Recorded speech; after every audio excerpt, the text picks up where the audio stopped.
Welcome to JK Tells a Story, where real-life dramas unfold.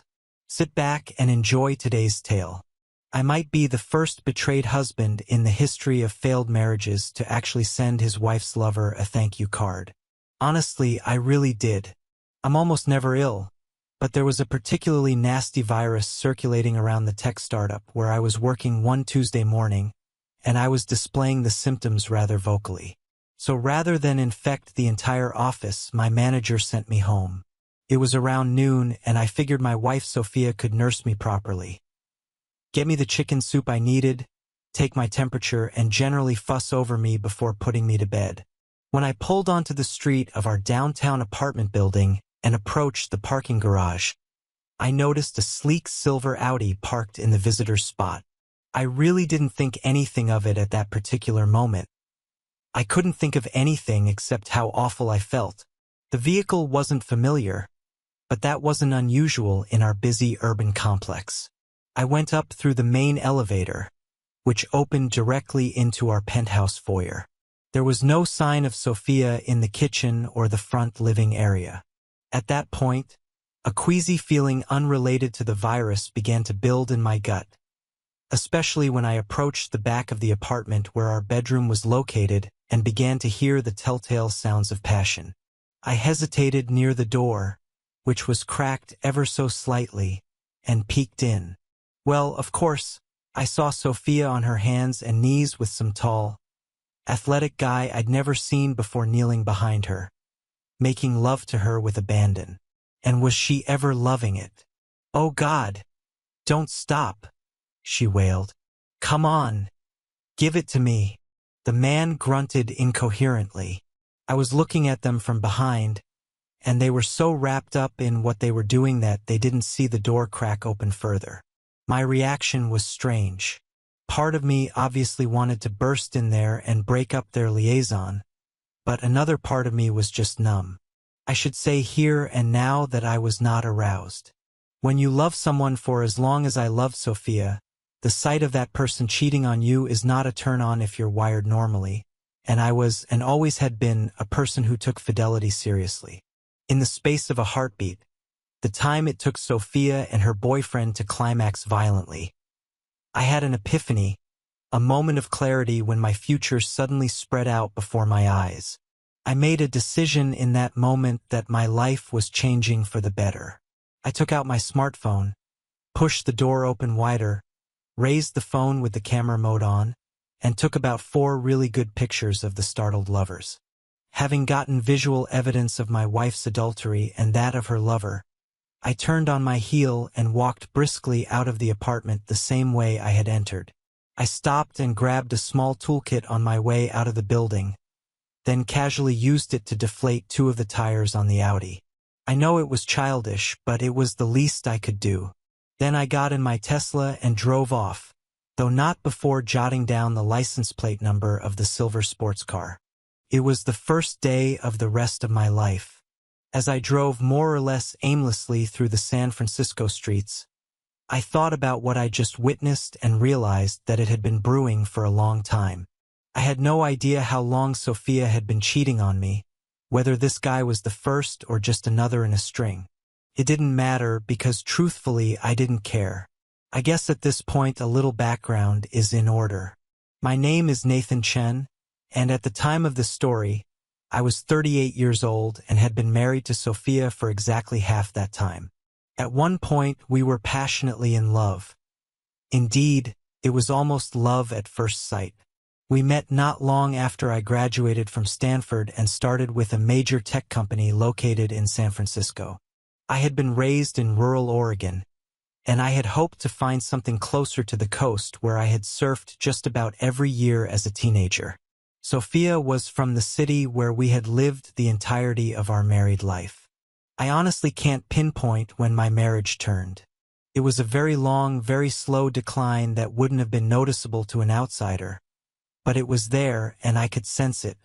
Toward the end, we all have dreams, and mine was to live on the coast and create an innovative app that would change people's lives. I think Sophia's big dream was simply to land a husband and climb the social ladder there in her hometown. You know how dreams usually go. They fall apart on the rocky shores of reality. The reality for me was that I ended up stuck in this fast-paced tech bubble, writing code for the same company I'd started with after college. I got to a certain point on the corporate ladder and then got lost as more ambitious men and women passed me by. Part of my problem was that I wouldn't cut corners. I was a perfectionist where my work was concerned, and I didn't suffer fools who took the easy way out. Another part of my problem was that I became so good at my particular job that I was indispensable in that position. As a result, I got passed over for promotions, although I did receive regular raises and occasional bonuses. But the other part of my problem was that I had a fairly passive personality. I was content to go along to get along, and that extended to my marriage. Don't get me wrong. Sophia was a striking woman with platinum blonde hair and a lithe figure, and I had always loved her. She kept herself meticulously fit with daily Pilates and a strict keto diet, but I still thought she was just as beautiful as the day we met. Apparently, so did someone else. We bought a penthouse apartment not long after we were married. It was in a trendy neighborhood with a fabulous view of the bay. The apartment had been renovated just before we moved in, but Sophia was never satisfied with it. We were always upgrading this and redesigning that. We always talked about buying something better, but after refinancing the mortgage as collateral for loans a couple of times, we found we had priced ourselves out of any chance of selling it. In other words, what it would have taken to pay off the loan and get something better was more than the apartment was really worth. We could have sold it for less to someone as a fixer-upper, but that still wouldn't have solved the problem of finding someplace better to live that we could afford.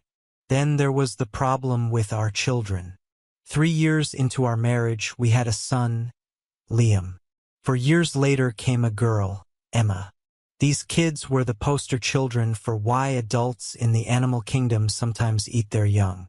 I tried to be a disciplinarian as much as I could, but Sophia's idea of discipline was to give them whatever they wanted, and she refused to let me enforce any meaningful consequences for any infraction whatsoever. The results were pretty drastic. Liam was lazy, disrespectful, and entitled. Emma was a neurotic social media addict. They learned at an early age how to play Sophia and me against each other to get what they wanted, and as a result, we lost control of them by the time they became teenagers.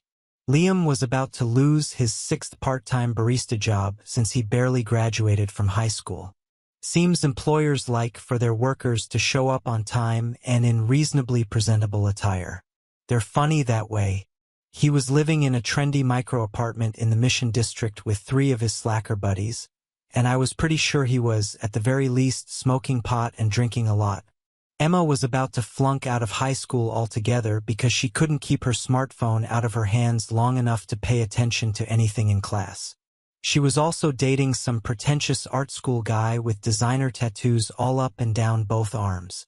Sophia was a marketing executive who eventually decided she preferred working evening events. On the days she worked, I would get home around 5:30, and sometimes we would have dinner together before she left for client meetings around 6:15. Due to our conflicting schedules, we began spending less time together, and our intimacy dwindled. We would connect physically once or twice a month, typically on a weekend afternoon when she was off. It was always okay, there's no such thing as bad intimacy, but it was fairly routine. We'd go through the motions with me taking the lead, and it would usually end quickly. Occasionally, Sophia would be in the mood and take the initiative, but those moments became increasingly rare. Things were relatively stable until about 18 months before this particular incident, when Sophia's mood began to shift. She had always been a bit temperamental, but she seemed to hit a midlife crisis hard. She started finding reasons to avoid intimacy, at least with me, citing headaches, tiredness, or going to bed much earlier than I was ready for. Along with this, she began to criticize more often, finding fault in things I did or didn't do. Looking back on it, the signs were there. I just didn't see them. I'd sometimes call the apartment during the days when I knew Sophia should have been up and around, and I'd get no answer. Sometimes she'd stop in for strategy sessions with some coworkers at an upscale wine bar that catered to marketing professionals. A few times, she'd come home on weekends when she'd supposedly been at conferences and immediately start a load of laundry, like she had something she wanted to wash before I could see it. Everything pointed to Sophia's infidelity, but like I said, it really didn't matter. So let's review. I was stuck in a dead-end job in an overpriced city. I was living in a leveraged apartment that was never good enough. My sex life was in the toilet. My high-maintenance wife was cheating on me, and my children were budding narcissists. What would you do? Probably what I did, actually. The very first thing I did was go to an urgent care clinic to see about my virus. I got a steroid shot and a prescription for an antiviral medication. Feeling a little better, I went to a high-end pharmacy to have my prescription filled and to buy some things I needed: toiletries, a portable coffee maker, a small kettle, some soup, and kombucha. Then I drove all the way across the city and got a boutique hotel room. I had stopped at the bank on my way to the pharmacy and withdrawn some cash to pay for a place to stay for a couple of days. Once I got settled in, I sat down and wrote out a game plan for the next few days while I heated a container of organic soup. I ate as much as I could, put the rest in the mini refrigerator, crawled into bed, and crashed. It was dark when I awoke, and I was a little disoriented until I remembered where I was and why I was there. I was still weak from the virus, and really, I was too dazed by my illness and the shock of seeing Sophia like that to fully absorb what had happened. I heated up what was left of the soup, drank a sparkling water, and watched a basketball game on TV before going back to bed. I did check my smartphone and saw a dozen calls from Sophia. I smiled grimly at that. Let her sweat, I thought. I woke up the next morning feeling quite a bit better. The first thing I did was call the office to tell them I wasn't going to be in to work. My manager's assistant answered the phone, and after I explained why I was calling, she told me that Sophia had called all afternoon looking for me. She did she? I said. If she calls today, and I imagine she will, just tell her I've called in sick and won't be in today.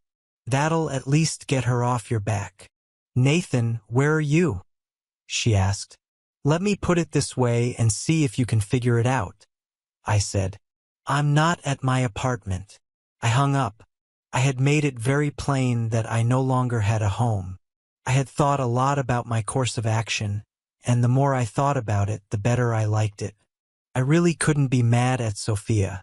It was pretty obvious that she didn't want to be married to me any longer. For some reason, she wanted something I couldn't give her, whatever that was, and I wasn't going to hold her back from whatever it was that she wanted. She wanted to be with other men? Fine. I'd give her the freedom to do so, and free myself in the process. But I still had some work to do. There were going to be consequences for both Sophia and her lover. Nothing terribly drastic, but consequences nonetheless. The first thing I did was call the DMV to inquire about the silver Audi. I'd lost the owner's phone number, but I had the license plate number, as well as the make, model, and color of the car. The friendly woman on the other end of the line cheerfully gave me the man's name and address. My next move was to call a friend of mine who was a lawyer and get the name of the best divorce attorney in town. I called that worthy, a woman as it happened, and scheduled an appointment for 1 o'clock that afternoon. I showered, then went down to the hotel restaurant for a very light breakfast before heading to the bank. I had 2 stock portfolios that I had built up a number of years earlier. I liquidated those, withdrew half of the money from our joint savings account, and half of what little there was in the checking account. I put most of the money into a new checking account that I opened in my name only, along with a bank debit card. I walked out with a little over $40,000 in cashier's checks. I spent the next few minutes calling credit card companies to cancel all but one of my cards and have the accounts put in my name only. I also paid off the balances on each of those cards. The one I generously left for Sophia, I didn't bother paying off. Let her worry about that one. Next, I went to a co-working space where I bought some computer time. I took the 4 images I'd taken on my smartphone, downloaded them onto an email account I had, and printed out 2 copies of each one. I have to admit, they were very clear and explicit. Then I looked up information on the fellow who'd been with my wife the previous afternoon, one Julian Reynolds. I found out he was married, so I jotted down his wife's name. I then put a copy of the pictures with a note attached, letting her know where I could be reached for more information, into an envelope with her name and address on it. I went to the post office, bought some stamps, and mailed it to her. Then it was time for my appointment with Grace Wong, the attorney. I told her what I'd done and what my plans were, and she just nodded her head. When I showed her the pictures, her first question, however, was one of caution. "Divorce seems like a pretty drastic step on such short notice," she said. "Are you sure you don't want to try to work it out?" "What's there to work out?" I said. "My wife has a lover, and I don't want to stand in the way of true love. I have some places I want to go and some things I want to do with my life, and staying here with a cheating wife isn't part of those plans." In the end, I agreed to a legal separation for 90 days. The divorce papers were drawn up, and if, after 3 months, I was still determined to end my marriage, then the papers would be filed and Sophia would be served. "Now, if you go forward with the divorce, what sort of settlement do you want?" Grace asked. "I've already taken half of the liquid cash from our accounts," I said. "She's got a 401k that she's paying into from her work. She can keep that, but she also doesn't get any of my tech stocks either. She can keep the apartment. The mortgage is in her name anyway, and I don't want it. If she does sell it, though, I want half of all proceeds from the sale." "Okay, Mr. Chun, I guess that about covers it," Grace said. "I'll look forward to hearing from you in about 3 months. My last stop was to the office, but not to work. I walked into the Human Resources Department and asked about what would be involved in taking early retirement. I had 15 years with the company, so I had built up decent equity. I was told I could begin drawing on my retirement pension when I turned 55, which was 17 years away. I frowned at that but brightened when I asked about cashing in my stock options. Of course, the HR director strongly discouraged that because of the hefty tax penalty I'd have to pay. Nevertheless, if I wanted, I could get an immediate cash out of approximately $650,000. I thanked the woman and headed back to my hotel. I was tired, and after heating another container of organic soup, I went to bed and slept for nearly 7 hours. It was after midnight when I awoke, and I knew I now faced the hardest part of my day, going back to the apartment and collecting my things. Sophia was supposed to be at a client dinner, but I wasn't sure if she'd actually gone out. As it turned out, she hadn't. Sophia was asleep when I slipped in quietly, and the apartment was silent. Apparently, Emma was so concerned about my whereabouts that she'd gone out like she always did on Friday nights. I wondered if the kids would even miss me when I was gone. Probably not. The first thing I did was get what I needed out of the storage unit: camping gear, outdoor equipment, and other assorted useful items. I went into the home office area and got my laptop. I plugged it in and downloaded some files from my home PC onto the laptop, then carried it to my vehicle. I had a couple of boxes with me that I loaded with digital media, a portable projector, a lot of books, and some mementos that meant something to me, including a few pictures, though none of Sophia. After I loaded that stuff into my car, I got some suitcases out and walked softly into my former bedroom. I was about halfway finished with packing when I heard a small gasp behind me and then Sophia's voice. "Nathan, where have you been?" she said. "I've been worried sick about you." "Have you now?" I said, trying to keep the anger out of my voice. "What are you doing?" Sophia said. "What's it look like I'm doing?" I answered sarcastically. "Packing," Sophia said in a trembling voice. "Give that girl a gold star for brilliance. I said. "Nathan, I'm so sorry," she began when I stopped her. "Sophia, I don't want to hear your excuses or your apologies. It really doesn't matter why or how or even who, although I do know that much. You want to love someone else? Fine, I'm letting you. But I don't love him. I don't want him," she began. "I love you. I want you." "Could have fooled me," I said in an acidic tone. "It sounded to me like you wanted him pretty badly yesterday afternoon. Let me see if I can recall the exact words." "Oh God, don't stop. Isn't that about it?" Sophia just buried her face in her hands, sobbing uncontrollably. I looked at her evenly. Whatever brief flash of anger I'd had was gone, replaced by, I'm not sure. Pity? No, not that. Disdain? Maybe a little. Disgust? Yeah, a bit. But mainly, I realized that the biggest thing I was feeling was emptiness. I realized in that moment that I didn't have any feelings for her whatsoever. I just didn't care anymore. I finished packing and let her sob into her pillow. It wasn't until I started out the bedroom door with the suitcases that she jumped off the bed and tried to stop me. "Wait!" Sophia cried. "Don't leave me, Nathan, please. Can't we work this out? Please. I'm sorry. It wasn't anything. It was just sex." I just stared at her silently as I carefully extricated myself from her clinging arms and walked to the front of the apartment. Sophia followed me, sobbing hysterically. I pointed out the notice of legal separation sitting on the kitchen table among the dirty remnants of that night's sushi delivery.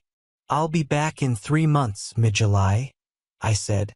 "If I'm still thinking then like I am now, I'm following through on a divorce.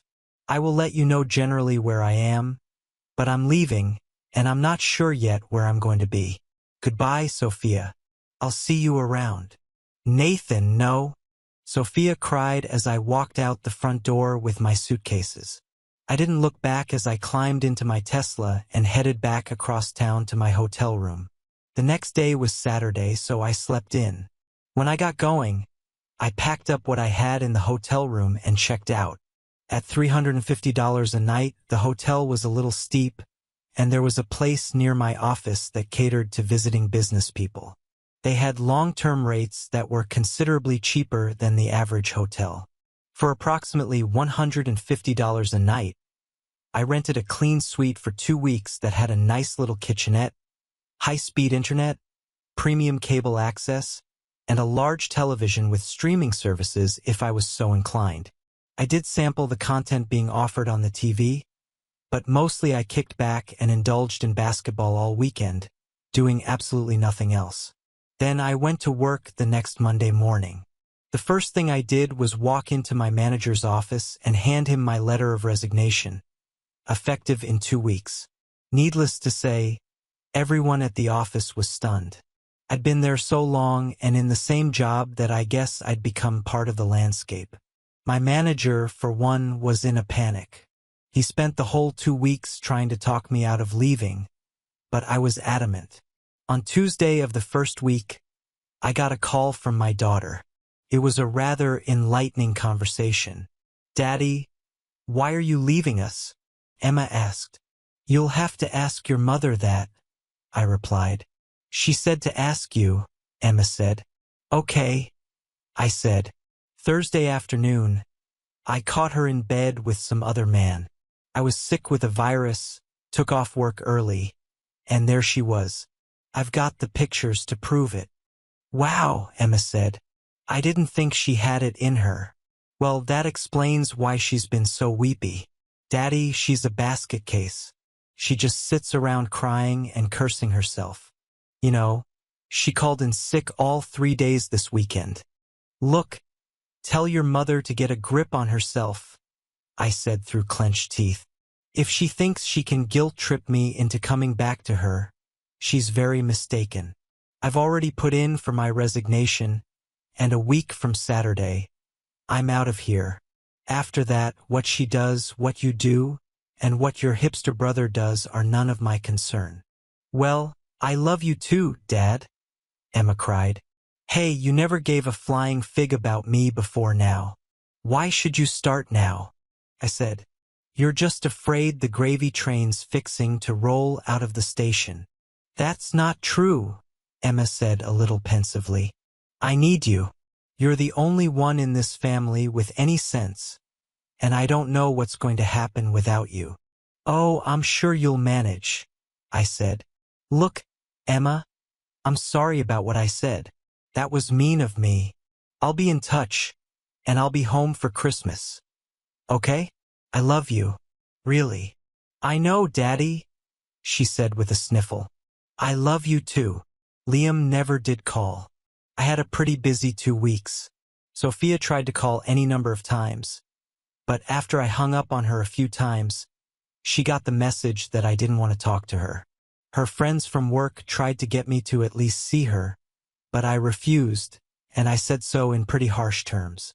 Turns out Julian Reynolds was a creative director at the agency where Sophia worked, and they'd been seeing each other for about 6 months. Most everyone I talked to said they thought he was the only one she'd stepped out on me with, but they didn't know for sure. I very pointedly told all of them how much I appreciated them telling me what my wife was doing behind my back. They didn't have much to say after that. I got a call in the middle of the first week from Julian Reynolds' wife. Apparently, Sophia wasn't the first marketing executive, married or otherwise, he'd been able to charm, but Sophia was going to be the last, at least while he was her husband. I had finally given her the solid proof she needed to show him the door. Funny, but I never heard from Julian either, about Sophia or his deflated tires. I had an awful lot to do before I left my work behind. I had to train someone who could handle my job until they hired a full-time replacement. I had to get my 2-year-old Tesla serviced. I had to scout around for a broker who could set up my stock options in a private account, and I had to get with HR about my severance pay and cashing in my remaining vacation time. I spent most of my downtime watching TV, fooling around on my laptop, or shopping for things I would need when I left town. I also visited a few of my friends, all of whom expressed their disbelief that Sophia really would cheat on me. All too soon, the second Friday arrived, my last day of work, and with it came a little sense of regret. I put in 15 years at that company, and I'd made a lot of friends there. At lunch that day, my manager called our department together, and we had a little farewell party. That's when I finally lost my composure. I was trying to give a thank you speech when I suddenly broke down and cried. The first time I'd cried over anything in years. I wept both because I was leaving and because of the circumstances that had driven me to my decision to resign. I had kept myself so busy over the previous 2 weeks that I hadn't given myself a chance to let out the emotions over Sophia's cheating, and seeing my colleagues gathered in my honor was just too much for me to overcome. But I got over it pretty quickly, especially when Madison Glover came over to me and invited me to an after-work gathering with a few of them at a trendy tapas place. Of course, I said yes, even though I made it clear that I don't drink much. Madison was a fellow UX designer, but she was a damn good-looking designer. She was in her early 30s, a tall brunette divorcee with a 10-year-old daughter who was spending the weekend with her father, as she told me. As she gave me that information, she gave me a very smoky look. I'll admit that kind of confused me. I mean, I'm not bad-looking. In fact, I look considerably younger than my years, but a stud muffin I'm not, or at least I didn't think I was. I'm a little shorter than average, about 5 feet 9 inches. I wear glasses. I have a little bit of a belly, and while I'm no weakling, I'm no fitness freak either. But I was about to find out that I had more sex appeal than I'd ever imagined. There was a group of 7, 3 women and 2 men besides Madison and myself, and for once in my life I was the man of the hour. We sat for several hours drinking wine. Well, I had sparkling water, and told stories about the company, the city, and each other. In the midst of the festivities, we also took time to have dinner. As the night wore on, I was sitting next to Madison, and it became rather obvious that she was coming on to me. She was sitting real close, putting her hand on my thigh or on my arm. I couldn't decide whether she was just doing that because she was tipsy or whether she was serious. Finally, about 9 o'clock, we started drifting our separate ways. I wanted to get an early start the next day and got up to leave. Then I looked over at Madison and saw that she really shouldn't drive home, so I offered her a ride. After getting hugs and handshakes wishing me well, I walked Madison out to my car. When we got in, she moved in real close to me, put her hand on my thigh, and gave me a penetrating look. "I'm really not all that tipsy," Madison said. "I just wanted you to give me a ride. And not home either. So where do you want me to take you?" I said, deliberately playing dumb. "Take me to your hotel," she said, and she pulled my face around and kissed me hard and deep. "Madison, you don't have to do this," I said when we broke apart. "I mean, yeah, I'm lonely, but I don't want any sympathy." "Sympathy's got nothing to do with it," she said. "Nathan, I've had the hots for you ever since I started working there, and I've finally got a chance. I'm not passing it up." "You've had the hots for me?" I said. "Come on, Madison, look at me. I'm a middle-aged guy with a receding hairline." "In the first place, you're not old," she said. "In the second place, your hair makes you look distinguished. In the third place, you're very attractive, and in the fourth place, you're one of the nicest men I know. You're one of the few men in that building who's never made a pass at me or any of the other women, for that matter. Trust me, we've noticed. You've always been a gentleman." "I've always been a married gentleman," I said with just a trace of bitterness. "Look, you're going off tomorrow, and you deserve some TLC before you go," Madison said. "Now, are you going to take me back to your hotel and show me a good time or not?" I laughed then and started up my car. The truth is, I'd had many fantasies about Madison Glover, but I always figured she was out of my league. Besides, I was a married man who believed in fidelity. Technically, I guess I was still married, but I was already legally separated, and in my heart I knew my marriage was over. Madison Glover was offering me her body, and I'd be damned if I was going to pass it up. As soon as the door to my room closed, we were instantly drawn to each other, kissing passionately, our hands exploring one another. It wasn't long before I found myself admiring Madison's athletic figure as she sat back on the bed. Her presence was captivating. I was ready for the moment. It had been over a week since I had any real release, so I was eager for what was to come.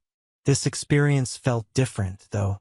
Madison was much more engaged than I had been used to, at least in my previous experiences. We held each other close, moving together in harmony, each of us focused on the other's pleasure. I could see the anticipation building on Madison's face as she approached another peak of satisfaction. I leaned back on the bed, watching as Madison sat up and carefully adjusted herself for what was to come next. "Thanks," I said. "Sophia would never let me do that. She thought it was demeaning." "I can see where some women might think that," Madison said. "Personally, I love it." We lay back on the bed and rested.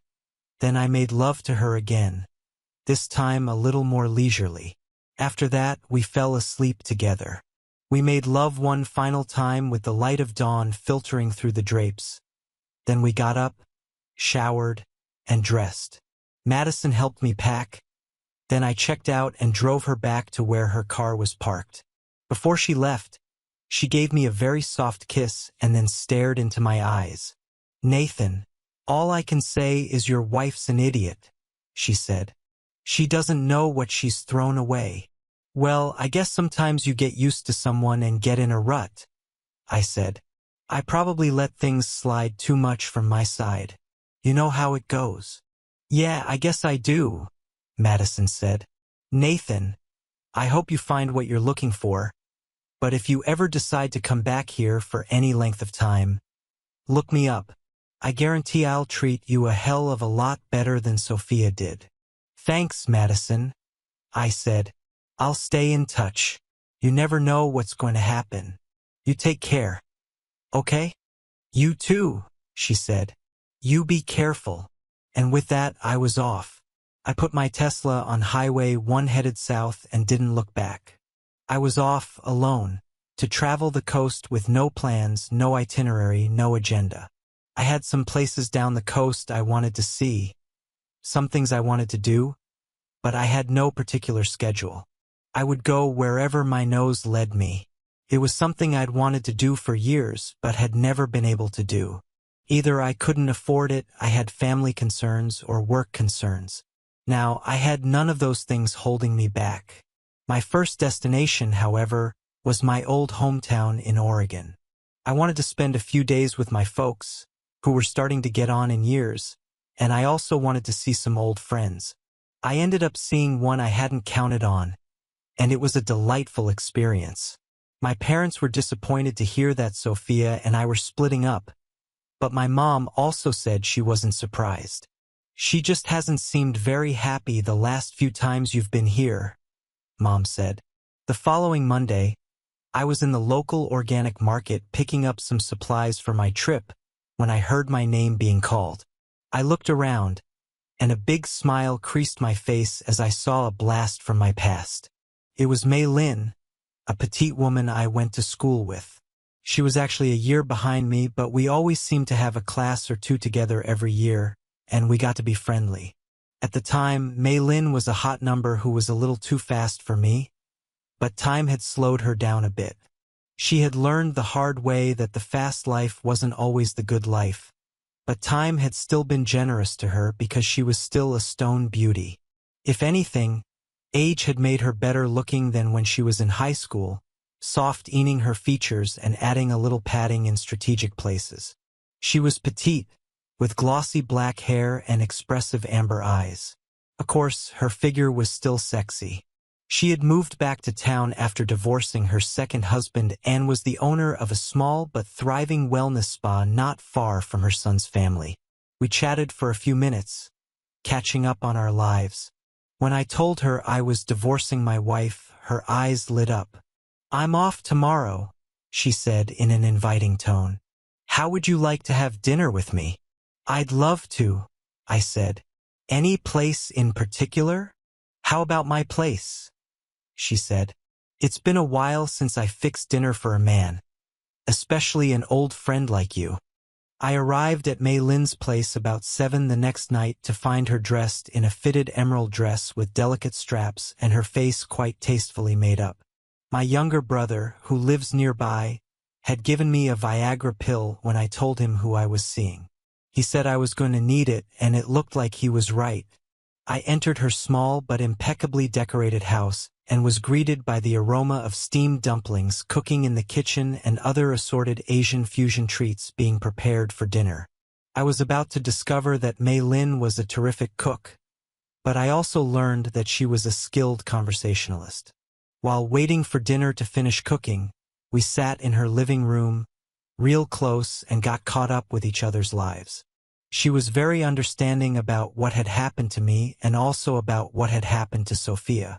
Mei Lin had wrecked her first marriage by cheating, but her second marriage had fallen apart because her husband was cheating, so she was able to give me insights from both sides of the fence. It didn't make me feel any better about it, but it did help. Dinner was something special: steamed dumplings, glazed salmon, jasmine rice, and the best miso soup I'd ever tasted in my life. "How do you stay as slim as you are when you cook like this?" I asked as I pushed my bloated belly away from the table. "Oh, I only cook like this on special occasions," Mei Lin said with a laugh.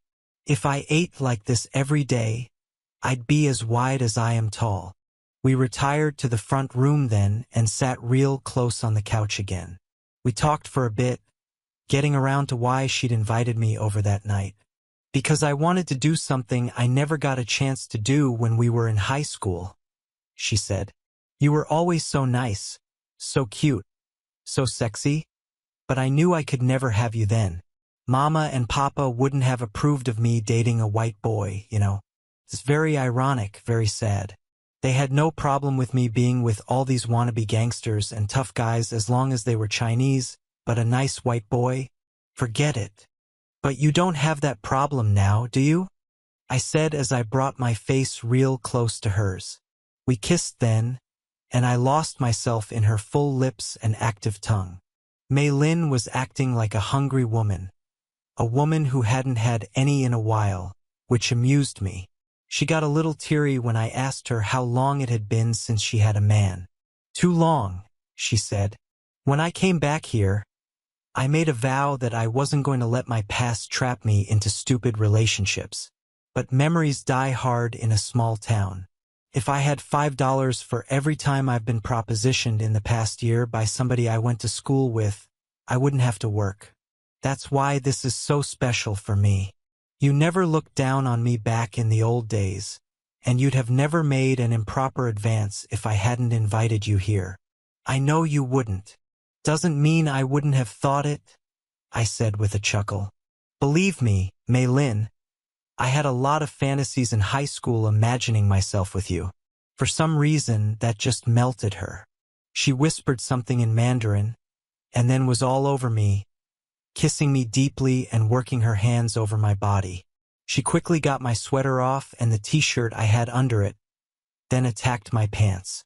In no time at all, I found myself on her sofa, and Mei Lin was standing in front of me, unzipping her dress. As it slipped to the floor, I couldn't help but admire her. The contrast between her dark hair and her porcelain skin was striking, especially with the lace lingerie and stilettos she still wore. I reached up, gently touching her as she leaned in to kiss me with urgency. I want you, she said with desire, and I certainly wasn't going to disagree. I wanted her too.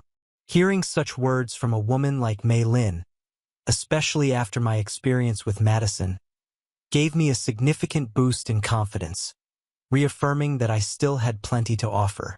Mei Lin kissed me passionately and whispered in my ear, expressing her desire for me to be close to her. Never let it be said that I don't give a passionate woman what she wants.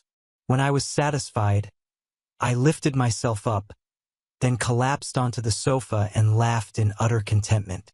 That moment was the first time I thought about thanking Julian Reynolds for setting the events in motion that had led me to that point. Thanks to Julian and his tawdry affair with my wife, I was free from my comfortable but boring life in an overpriced city, an increasingly loveless marriage, a chaotic family life in a leveraged apartment, and a job that had long ceased to challenge me in a large corporation where I was lost in the shuffle. I was free to go anywhere, do anything, and be with anyone I wanted. I couldn't have done that with a clear conscience had I not caught my wife and her lover in the act of adultery. After catching our breath, Mei Lin and I retired to her oversized soaking tub, one of the few extravagances she'd indulged in since returning to town, where we spent a long time bathing each other and kissing. We ended up making love again right there in the bathtub, then moved to her bed and made love once more before we finally passed out from well-sated exhaustion. The next day, I spent time with my family, then I set out in earnest the following day. As I drove, I reflected that it had been exactly 3 weeks since I caught Sophia and Julian. 3 weeks that had completely changed my life. This trip was the first step in living my new life.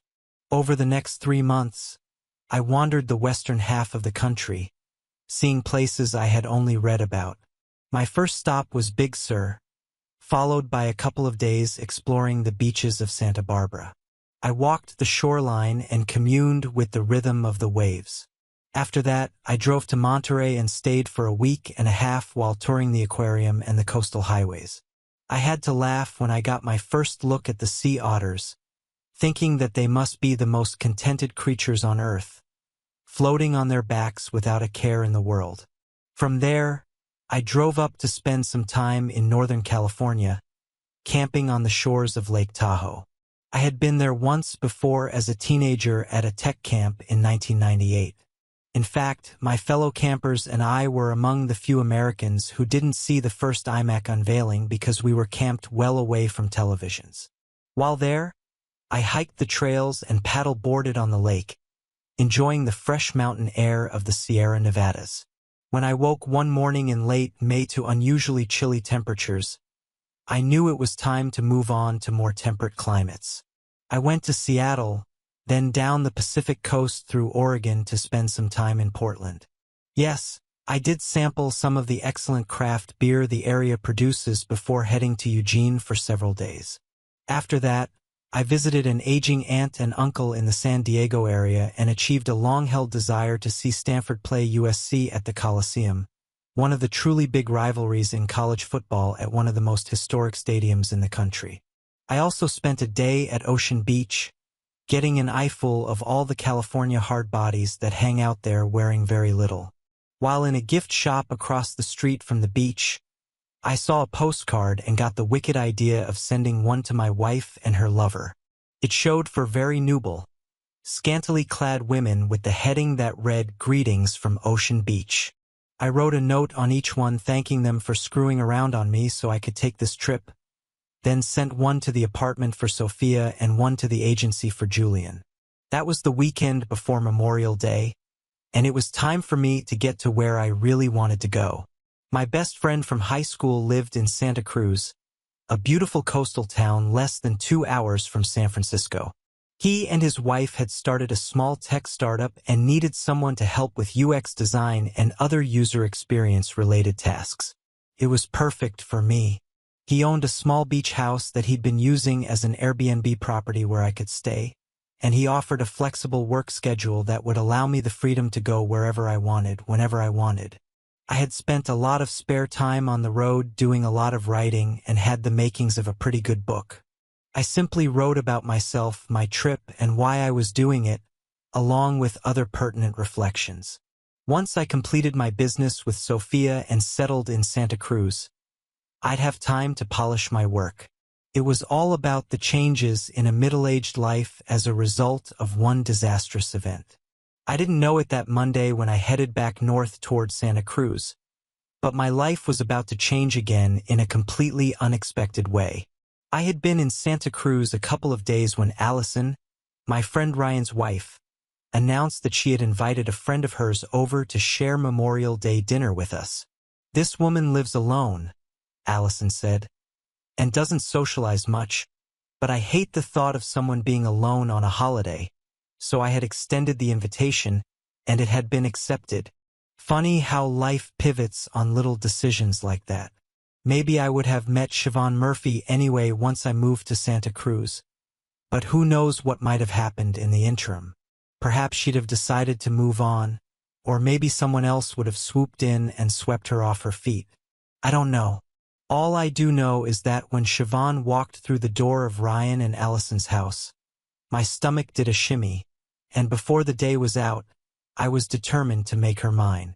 Siobhan was a woman in her mid-30s, quite tall at nearly 6 feet, slender but not bony. She had a pale complexion peppered with freckles, flaming red hair cut very short, and soft green eyes that were an enchanting blend of mischief and sadness. When she spoke, it sounded like a symphony of leprechauns. Yes, she was a full-blooded native of Ireland who had come to the States with an Irish dance troupe, one of those river dance groups, and had settled in San Francisco. She had moved to Santa Cruz about a year earlier after breaking off an engagement 2 days before the wedding. It seemed she had caught her groom-to-be at his bachelor party in the act of seducing an exotic dancer who had been hired for the night. She hadn't intended to crash his party, but she and a couple of her girlfriends had been on their way to a wine bar after their own party when she happened to pass a club and saw her fiancé and his group coming out. One of the performers from the club was wrapped around her betrothed, and she decided to follow them to see what happened. It had been an emotionally scarring event and one more blow in a life that had seen plenty of them. Her father had been an alcoholic who beat her mother until they fled him when Siobhan was 15. After he started beating on her. She said her father stalked them relentlessly until the police finally stepped in, and he was charged and convicted of domestic abuse. She had subsequently been assaulted while on holiday in London when she was 22 and had her heart broken several times after that, culminating in her fiancé's cheating. I think the reason we hit it off so well was because we both understood what cheating was all about. Over the previous weeks of traveling, I had thought a lot about Sophia and what she'd done, and I couldn't get past the inconsistency of her protestations of love for me with the image of her in bed with another man. She had cheated on me in our marriage, and I didn't have a clue as to why. I had been telling myself all along that I didn't care, but that wasn't entirely true. I did care. I wanted to know what had happened to the love we'd once shared and why Sophia felt she was entitled to take a lover on the side, knowing how I felt about fidelity. I did keep up with what was going on back home, mostly through emails and texts from Emma, who seemed to have decided at this late date to repair our relationship. She was plainly worried about Liam, who had indeed lost his job and was begging Sophia to let him move back in. I spoke to Sophia a couple of times, briefly, but whenever she started to get weepy or tried to apologize, I cut her off.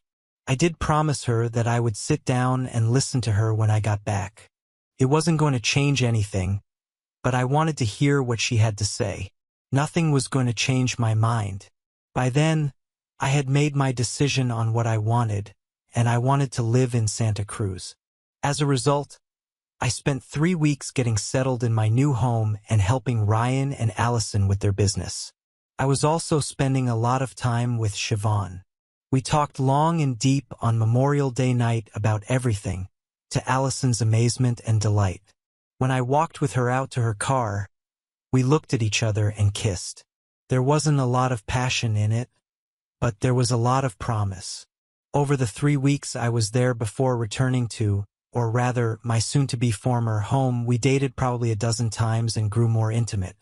I knew I had to be careful because of Siobhan's past. She had been hurt badly by men and was wary of being hurt again.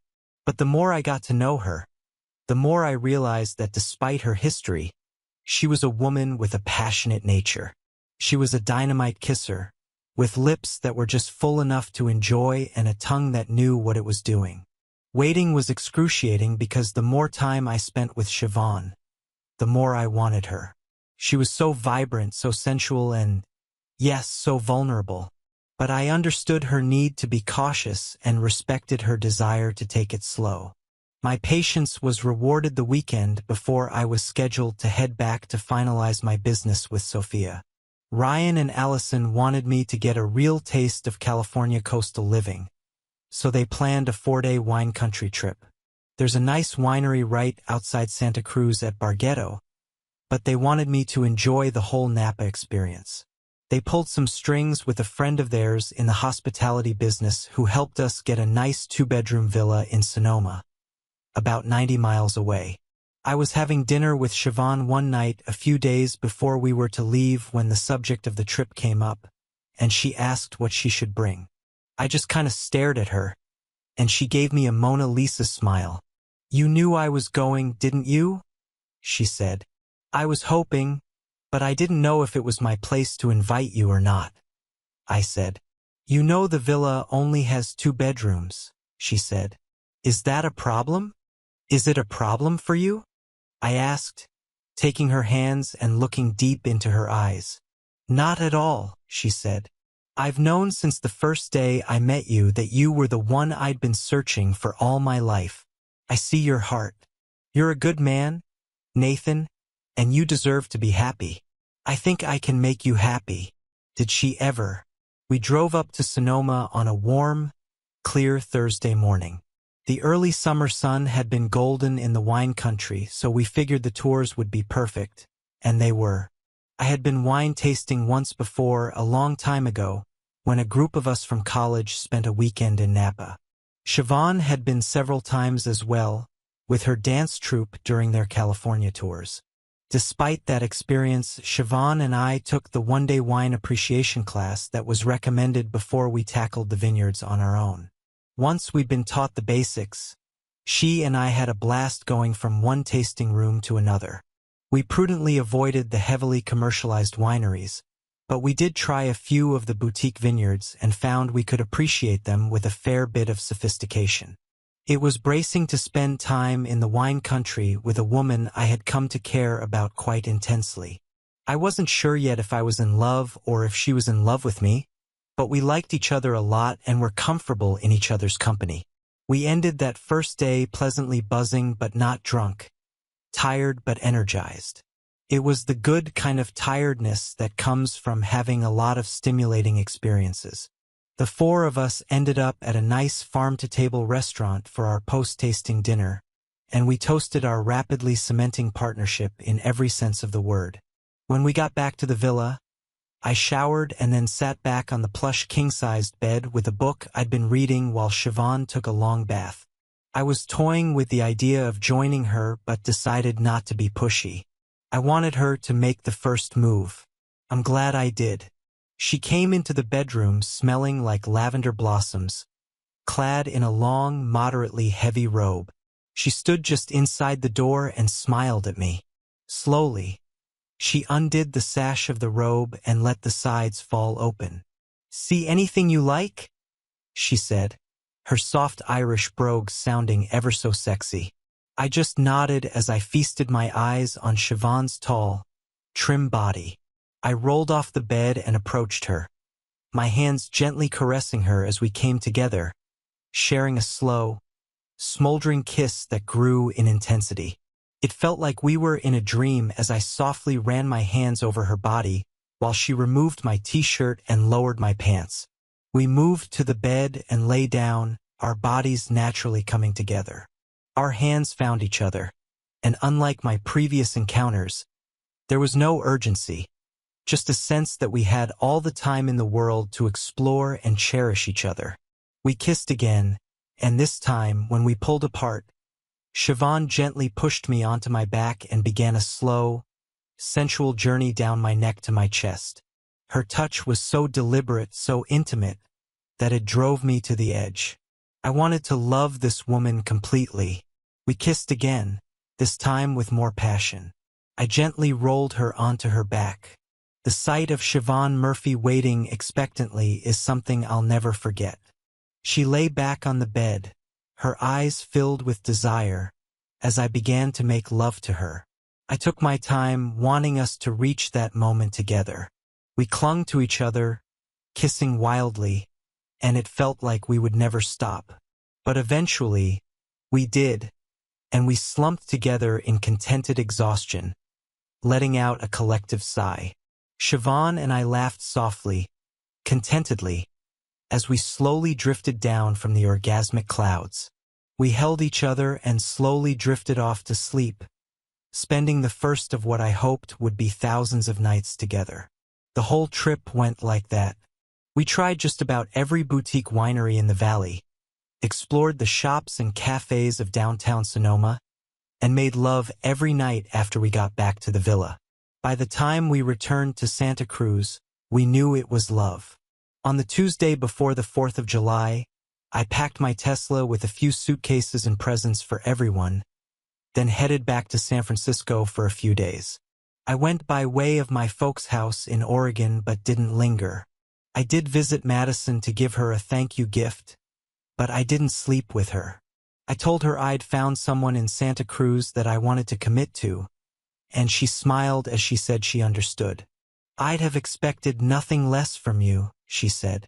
Maylin was much the same way when I got back to my hometown and called her up for lunch. "I knew it wouldn't take long for someone to find you," she said. "You're too good a man to stay single very long. I'm glad you're happy." I did not stay at the apartment when I went back to San Francisco. It wasn't home anymore, and I didn't want to give Sophia any illusions. I did visit quite a bit, and it was cordial enough, but she and I avoided the elephant in the room until after Independence Day. It actually wasn't a bad holiday. Liam had convinced Sophia to let him move back home, but she finally grew a backbone where he was concerned. He could stay, but he had to pull his weight around the apartment. He'd come dangerously close to some serious drug trouble when he was living with his buddies, and apparently it had scared some sense into him because he was talking seriously about entering a rehab program. Emma had really taken my departure as a warning shot. She ditched the pretentious boyfriend and was taking more interest in school, figuring out, as I had told her repeatedly in our text exchanges, that without at least a high school diploma, her odds of getting anywhere in life were about nil. She had gotten a part-time job at a high-end boutique in the Marina District where her quirky dress and hipster attitude were put to good use. The day after the 4th, Emma was at work, and I gave Liam $200 and told him to go have fun at the pier. Sophia and I had serious business to discuss and needed to be alone. I brought the divorce petition that I'd gotten from Grace Wong and set it on the coffee table in the living room. Sophia just stared at it with sad eyes brimming with tears. "I guess you've made your decision," she said. "I have," I replied. "But I think I deserve some answers first. Why did you cheat on me, Sophia?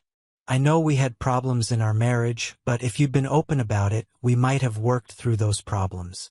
"I don't know," she said. "I guess I expected you to fight for me, fight for our marriage. If there was a competitor for my affections, I thought you'd do what you had to do. It just went too far. I was drinking a lot during that time, but that's no excuse. I let it happen, thinking that I could, have this little fling and get that itch out of my system. I really didn't think you'd give up on us that easily. What was there to fight for?"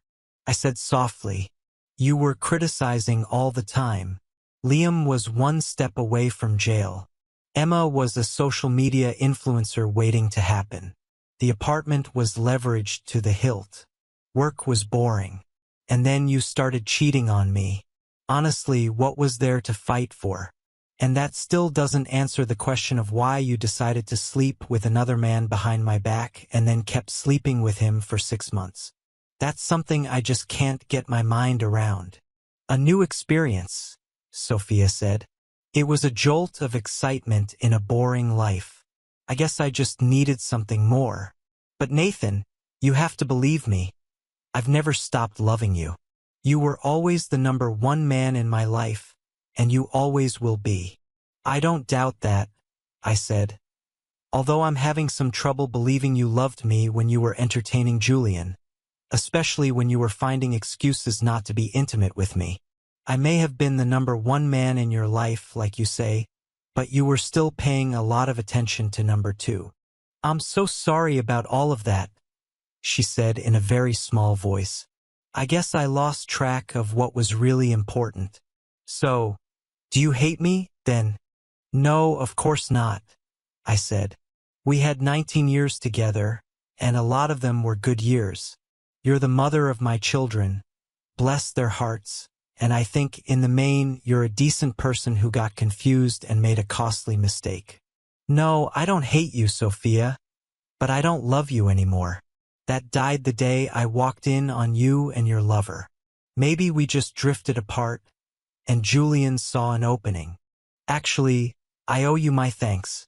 What you did provided the spark that allowed me to have a new life, doing things I always wanted to do in places I always wanted to be." "Well, it certainly agrees with you," she said. "You look great. You do deserve to be happy, I guess, and I guess I deserve to be miserable, don't I?" I watched Sophia finally lose her composure. I didn't want to, but I went to her then and held her one last time, letting her cry. After she calmed down, she signed the divorce agreement. Since we were in a no-fault state and we were divorcing on the nebulous grounds of irreconcilable differences, the divorce would be final after 60 days. I stayed a couple more days to pack up the rest of my things and to visit with the kids. I was still worried about Liam, but it looked like Emma was going to be all right. She had found her niche in retail sales and seemed to have gained a newfound respect for me. On the next to last day of the month, I said my final goodbyes and headed off to settle in Santa Cruz for good. That was 3 years ago. Ryan's business started to take off in that time, and I found the variety of tasks I was asked to perform quite stimulating. I spent a lot of time polishing up my book, and when I had what I believed was a finished product, I started shopping it around to publishers. I had to endure a half-dozen rejections before I found one that liked it. The book received some nice reviews and managed to make the lower end of some bestseller lists.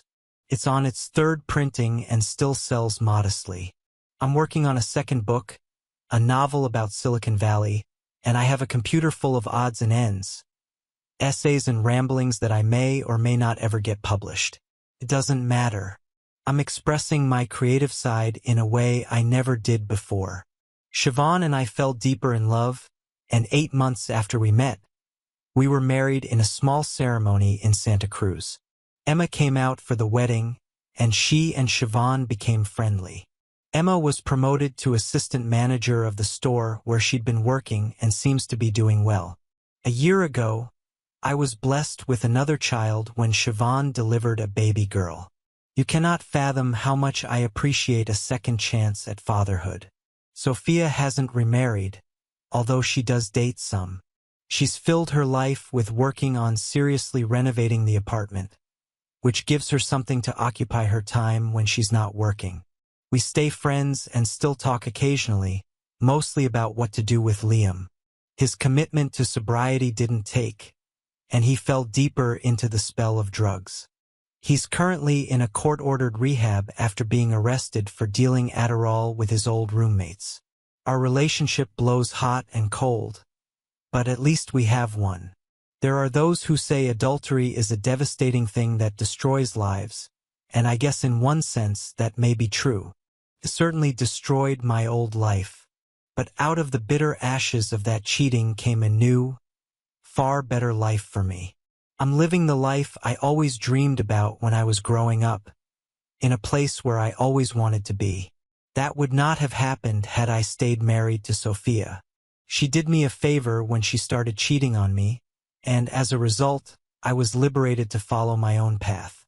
The best revenge is living well, and I'm living a pretty damn good life because of my ex-wife and her lover. Thank you for your viewing. See you next time. If you enjoyed this, subscribe to JK Tells a Story for more tales.